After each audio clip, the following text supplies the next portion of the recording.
Good morning. My name is Austin Bennett, and I will be discussing the topic of gun control, which has been a big part of our history and in recent years has really sparked a big debate. First of all, some of the rhetorical appeals used by both sides are obviously history, mainly the Second Amendment, and also the arguments from authority, all those upper powers who, you have to listen to. They're all over the news. Our president, people who've worked in Senate. It's hard not to listen to them, and they have a big voice in both sides. Another one is the emotional appeal.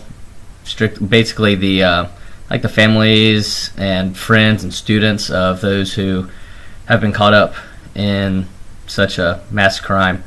Some of the moments in history that really affect this debate. Just some from recent memory. The Parkland shooting, obviously 17 minorities were killed. The shooting in the Church of Texas, 25 people were killed attending church. The Las Vegas shooting obviously was a just didn't need to happen. 58 people were killed for no reason. The Orlando nightclub shooting, 49 people were killed. A lot of these could have been prevented had there been stricter gun control laws. Some will support it in different other ways. And most recently, the shooting at the Waffle House in Nashville. I guess most people would look at it and be like, it's another isolated shooting. We'll look at it and deal with it in the appropriate way.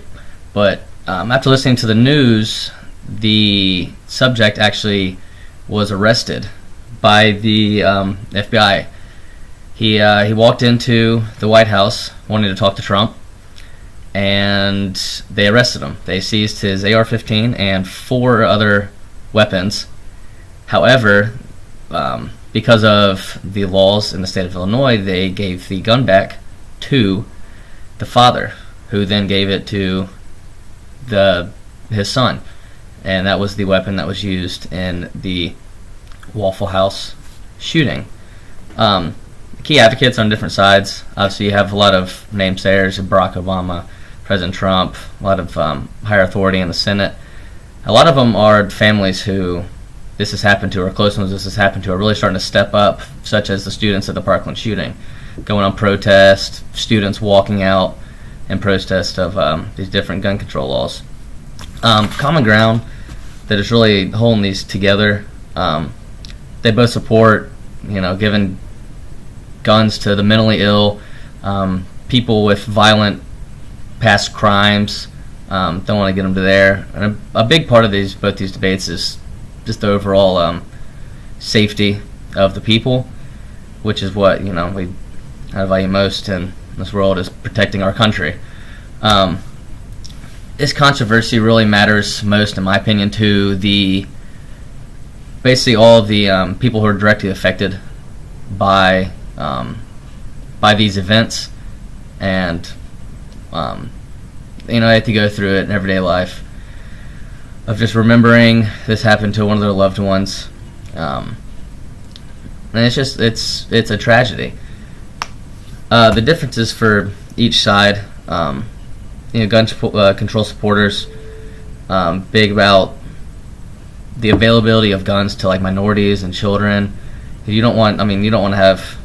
Kids don't really understand the full effect of what guns can do to people. They also argue that the parents need to better educate their kids if they do get a hold of one of the guns, because families can have guns in their house, and it's really difficult to stop a minority or children from getting their hands on the gun. So they strongly argue that the parents are the ones who need to educate their kids.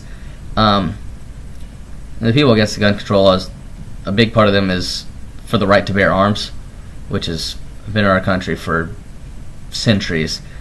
But the way the gun control supporters come back at that is they argue that was in our past, and over the years, things are going to change, and they're saying that that's really not in effect anymore.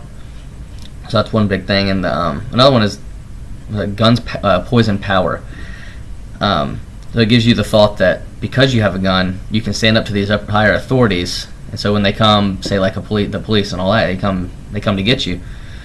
You have a gun, you can stand up to them. You're not afraid to fight back, which will lead to worse things. So it's just a domino effect of things that will really fall into place. But it's not gonna stop. This debate's gonna keep going on forever. There's gonna be no settling of this. Each side's gonna have their own opinion. They're gonna state their own opinion. They're gonna keep supporting it. But it's just something that we're gonna have to adapt with.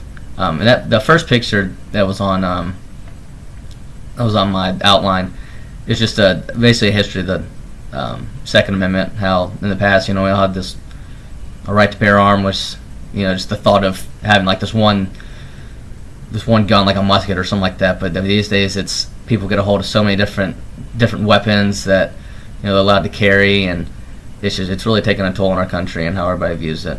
So, thank you, and have a wonderful day.